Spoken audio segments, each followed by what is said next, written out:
देख रहे तेजस भारत। जिस देश में युवाओं को देश का भविष्य कहा जाता है, उसी देश का युवा आज अपने भविष्य की लड़ाई लड़ने के लिए मजबूर हो गया है।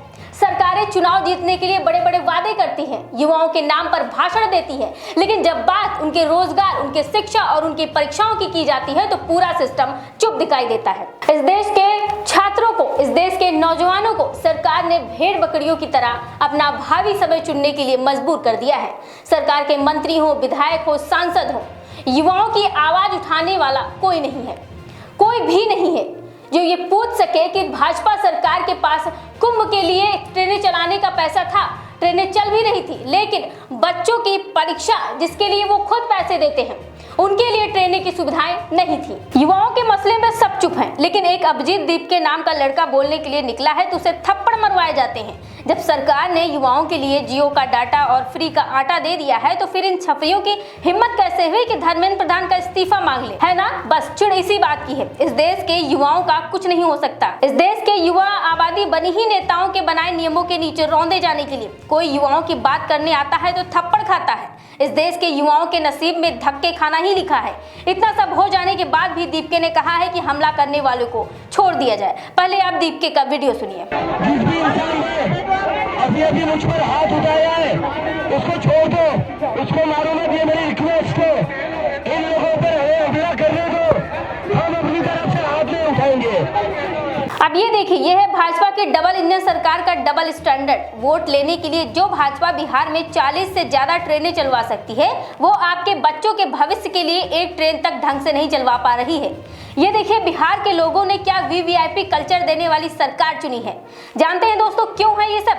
क्योंकि आप विकास के नाम पर नहीं, मजहब, जाति और धर्म 10,000 के नाम पर सरकारें चुन रहे हैं। उनके लिए तो वैसे भी आपके बच्चे कीड़े मकोड़े, कॉकरोच से कम नहीं है। सरकार तो चाहती है कि आपका लड़का पढ़ ना पाए, पढ़ लेगा तो सवाल करेगा, पढ़ लेगा तो नौकरी मांगेगा, पढ़ लेगा तो अधिकार और हक की बात करने लगेगा। इसीलिए ठीक ही है, लड़के बच्चे पार्टियों के झंडे उठाएं, मस्जिदों पर चढ़ें, गलियों में घूम घूम कर मंदिर तोड़ें, नेताओं के नारे वारे लगाएं, रील्स बनाएं, और क्या चाहिए। बिहार में पुलिस कांस्टेबल की भर्ती परीक्षा के दौरान रेलवे और प्रशासनिक व्यवस्थाओं पर गंभीर सवाल खड़े हो गए हैं। 14 जून से लेकर 17 जून तक चल रही इस भर्ती परीक्षा में करीब 14 लाख अभ्यर्थी शामिल हो रहे थे। बड़ी संख्या में परीक्षार्थी परीक्षा केंद्रों तक पहुँचने के लिए पटना और अन्य शहरों की ओर रवाना हुए, लेकिन यात्रा के दौरान उन्हें भारी परेशानियों का सामना करना पड़ा। अभ्यर्थियों का आरोप है कि लाखों उम्मीदवारों की भीड़ के मुकाबले रेलवे द्वारा पर्याप्त स्पेशल ट्रेनों की व्यवस्था नहीं की गई।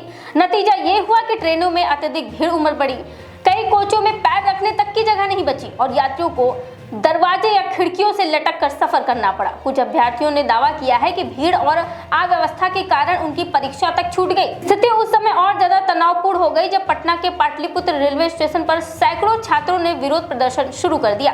प्रदर्शन के दौरान हंगामा, तोड़फोड़ और पथराव की घटनाएं सामने आई। हालात को नियंत्रित करने के लिए पुलिस को हस्तक्षेप करना पड़ा। भीड़ को तितर-बितर करने के लिए आंसू गैस के गोले छोड़े गए और कई स्थानों पर बल प्रयोग भी किया गया। इस दौरान कुछ छात्रों और पुलिसकर्मियों के घायल होने की भी खबर आई। अभ्यर्थियों का कहना है कि उन्हें उनके गृह जनपद से काफी दूर परीक्षा केंद्र आवंटित किए गए हैं, जिनके कारण बड़ी संख्या में उम्मीदवारों को एक साथ यात्रा करनी पड़ी।